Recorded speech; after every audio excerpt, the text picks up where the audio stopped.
Bonsoir à tous, bienvenue dans notre émission La Réunion Lila. C'est un métier qui est appelé à continuer à se développer, un métier qui est de plus en plus demandé. Et c'est vrai qu'avec l'évolution de la population, de la démographie, de plus en plus de personnes âgées, on rappelle qu'à partir de 2030, La Réunion comptera plus de 100 000 personnes âgées. C'est quoi une auxiliaire de vie? Qu'est-ce qu'elle fait? On en parle dans Causement Réunionnais.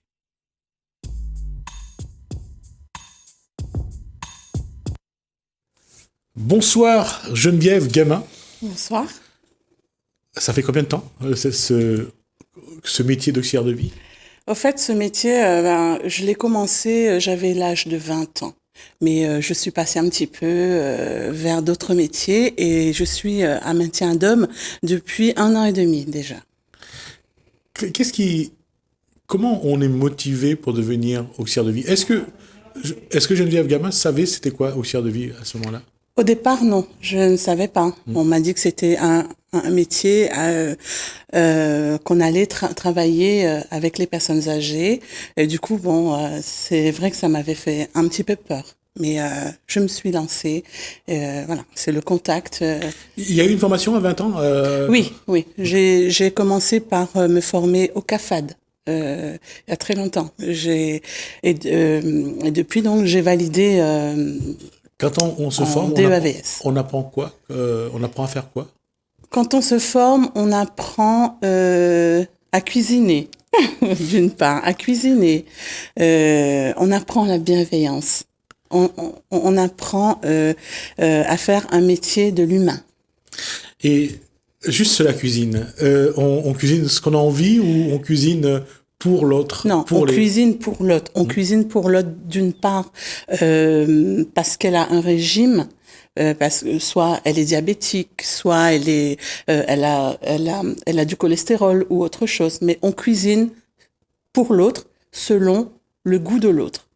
Et ça veut dire moins de sel, moins d'huile, moins de graisse? On s'adapte au régime, oui. D'accord. Oui, bien sûr. Et ça change par rapport aux habitudes que vous aviez quand vous cuisinez. Ça vous a changé un peu? Ah ben oui.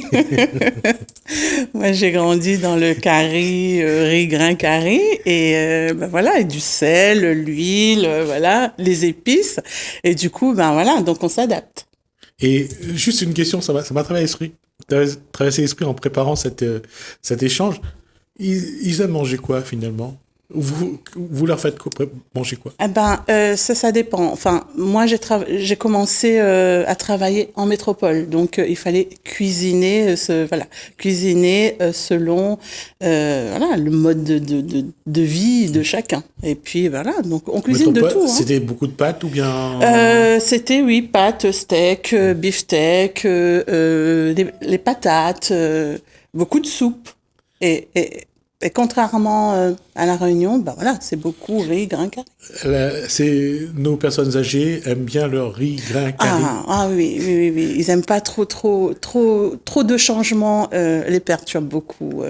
Ici, ouais. Non, ils aiment bien leur riz. Faire un petit curry bras de chouchou, un curry bras de citrouille, curry songe, bras de manioc. Ça, on revient à ça quand on est à La Réunion? Oui, on revient à la cuisine ancienne, mais en adaptant toujours tout ce qui est sel, gras et tout ça. Mais le goût, il reste le même. Hein. Ça permet de revisiter un petit peu tout ce que Geneviève a eu de son enfance. Exactement, oui. Avec un bon curry Jacques Salé. Il y a des choses où je ne sais pas très bien cuisiner, mais comme la plupart de mes résidentes, au fait, de mes bénéficiaires, moi je fais avec. Donc presque ils me montrent comment faire, et ça c'est un atout pour moi. D'accord. Je dis toujours, le meilleur curry que vous avez eu à cuisiner, c'était quoi? Le meilleur curry. Un curry poulet pays. Avec tomate ou sans tomate? Avec tomate. Avec tomate. Et ça, c'est une partie importante du métier de la cuisine. Oui. Mais oui. Pardon? Oui.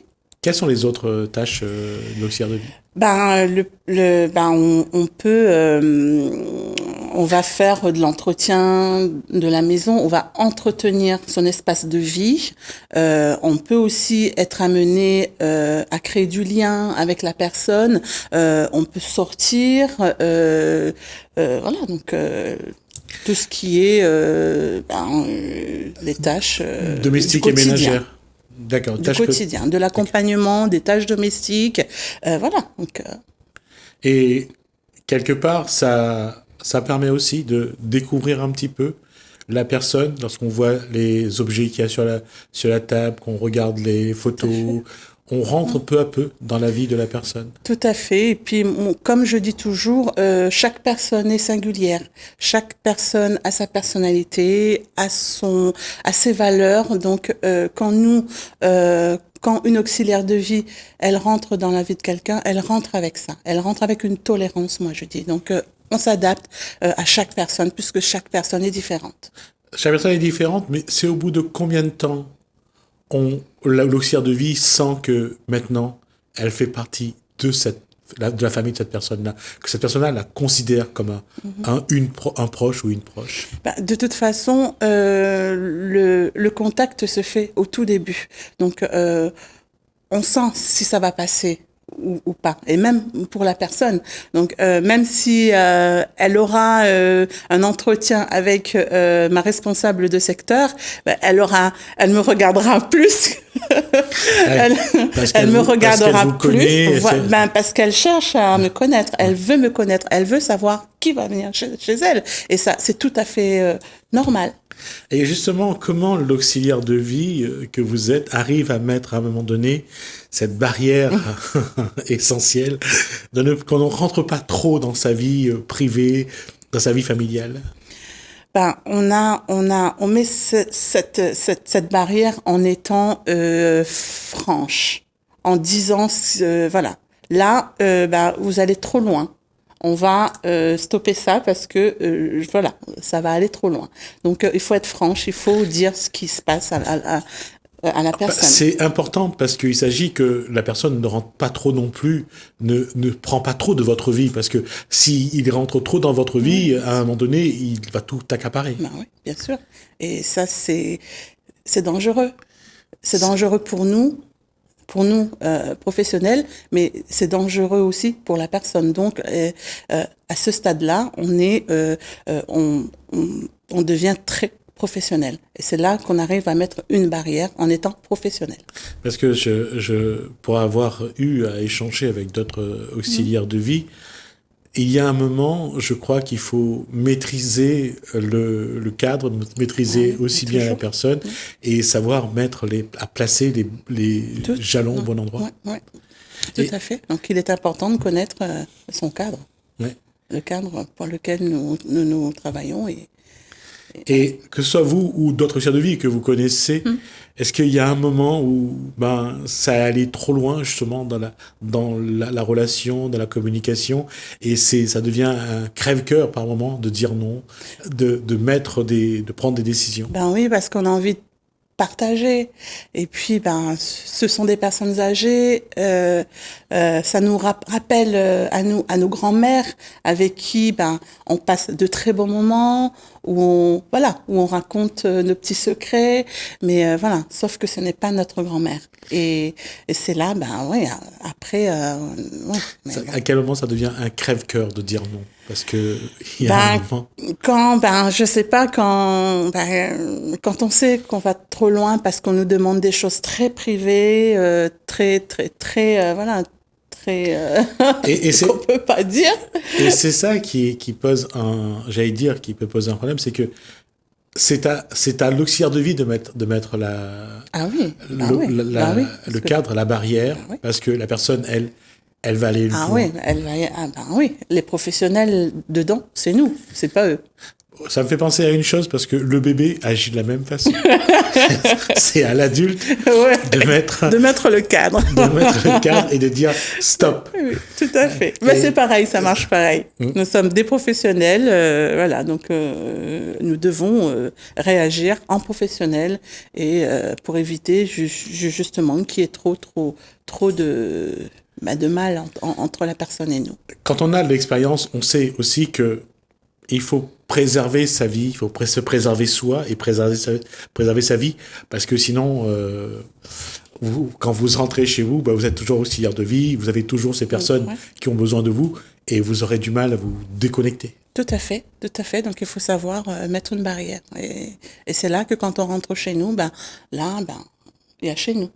Il y a les enfants, il y a la famille, et on n'est plus au travail. Moi, quand je rentre chez moi, j'enlève ma blouse, le travail, c'est terminé. Et on m'appelle pas, hein. Quand c'est terminé, c'est terminé. Et justement, cette question-là, quand vous êtes auxiliaire de vie, on sait que les bénéficiaires vous demandent beaucoup de choses. Généralement, de quoi ils vous parlent? Qu'est-ce qu'ils ont envie de savoir? Qu'est-ce que vous leur apportez? L'auxiliaire de vie, elle est confrontée à la misère, à la précarité, à la misère sociale. Nous traversons une crise que nous savons tous qui rend ces personnes âgées très vulnérables. Elles sont seules. Et en ce moment, ce que nous apportons, c'est notre présence. Ah non, justement là-dessus, et c'est ça, et c'est là où les gens ne se rendent pas compte, parce qu'à un moment donné, on disait une auxiliaire de vie, c'est une femme de ménage, et on ne sait pas aujourd'hui quelle est la part du présentiel dont a besoin les bénéficiaires, les personnes âgées. C'est la présence. Parce qu'il n'y a plus d'enfants qui passent, il n'y a plus la famille qui passe, il n'y a plus d'amis qui passent. C'est l'isolement total. Ouais. Et il y a des moments, il y a des bénéficiaires où je suis la seule personne qui passe dans la journée. Et pour elle, c'est énorme. C'est énorme. Elle ne voit personne. Elle ne voit plus ses petits-enfants. Elle ne voit même plus ses enfants, ou elle les voit de loin. Et c'est un crève-cœur. Voilà, le crève-cœur, c'est ça. Et lorsqu'on parle de crève-cœur, est-ce que lorsqu'on parle des enfants, on parle de ceux qui n'ont pas le temps de passer? Parfois, on va pas non plus jeter la pierre, parce que parfois, ils ont vraiment pas le temps de passer. Ils ont leur vie, ils ont leur travail, ils ont les enfants. Comment est-ce qu'on pourrait... Est-ce que vous avez dit, qu'est-ce qu'on peut changer? Qu'est-ce qu'on pourrait faire pour rétablir les communications? Est-ce que vous avez une idée là-dessus? Une idée, peut-être pas, mais juste un petit message, quoi, en fait, qu'il faut pas Faites l'effort. Ouais, faites un petit effort. Trouvez 5 minutes par jour pour rendre visite à vos grands-parents, à vos parents, quoi. Ne les laissez pas seuls. C'est regrettable, en fait. Ah oui. Oui, 5 minutes, c'est rien. 5 minutes, c'est rien. Je serais pas aussi catégorique sur les 5 minutes, parce que... Juste pour dire bonjour, alors. Non, parce que entre l'endroit où ils habitent, le temps de prendre la voiture, et surtout pour les dames, de se préparer, de s'habiller, d'habiller les enfants, de mettre dans la voiture, de partir, de rester ne serait-ce que 10 minutes. Et on sait bien, quand on arrive pour 10 minutes, on part 1 heure après, parce que oui, il y a la route à faire. Il y a les embouteillages, il y a aussi la personne qui voudra pas vous laisser partir tout de suite. Oui, bien sûr. Et quand vous arrivez, même si vous avez 5 minutes, vous avez encore à manger, à faire pour les enfants, vous allez rester. C'est pour ça que je dis que c'est pas aussi simple. Non, ce n'est pas simple. On jette la pierre à personne, ni aux parents, ni aux enfants. Mais là où vous avez raison, je crois qu'il y en a qui devraient faire des efforts. Il faut. Parce qu'il faut hiérarchiser, il faut prioriser, et je pense que les parents ont quand même une place importante. Très. Parce que, nous venons d'eux quand même. Nous venons d'eux. Nous ne pouvons pas les laisser tomber. Et puis il y a une petite chose que tout le monde sait. Un jour, ce sera notre tour. Exactement. Et c'est ça qu'il faut peut-être plus penser. Que quand ça va arriver à nous, comment vont réagir nos propres enfants? Est-ce qu'on va être d'accord que nos enfants nous laissent tomber, nous abandonnent? Je pense pas. Alors pensez Commencez déjà donc commencez déjà à réfléchir à se déculpabiliser. à ce que vous allez devenir quand vos enfants vont vous abandonner.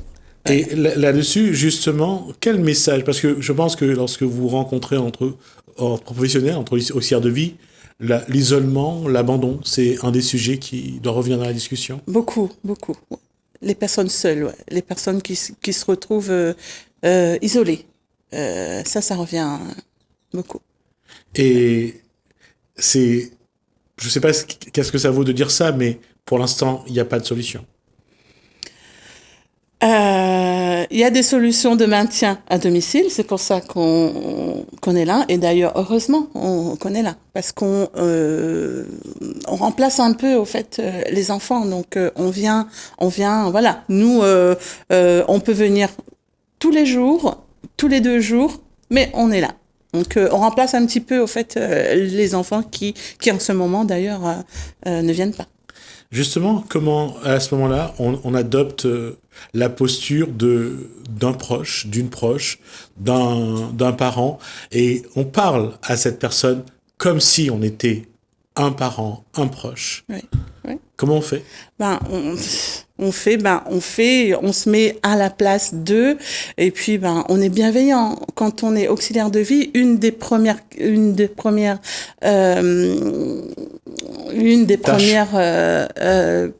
qualités, ouais. C'est d'être bienveillante. D'accord. C'est d'avoir toujours cette attitude, d'être bien pour l'autre et d'accepter l'autre comme elle est. Et ça, d'une façon ou d'une autre, quand on dit accepter l'autre, il faudra aussi que l'autre. Et là, il y a ce geste-là, comme on en parlait tout à l'heure, c'est de vouloir toujours plus. Quand on est bienveillant, l'autre essaye aussi d'abuser. Oui, on vous bouffe, comme on dit. On cherche à... toujours pareil, toujours le même mot, être très professionnel dans ces attitudes-là. Oui. Combien de temps en face de la personne. Combien de temps vous passez chez un ou une bénéficiaire quand vous allez? Ça va dépendre du dossier. Et il y a des personnes où je fais 3 heures par 3 heures par semaine. Ça peut être 6 heures par semaine. Ça peut être aussi 2 heures par jour. 1h30. Voilà. Donc ça dépend.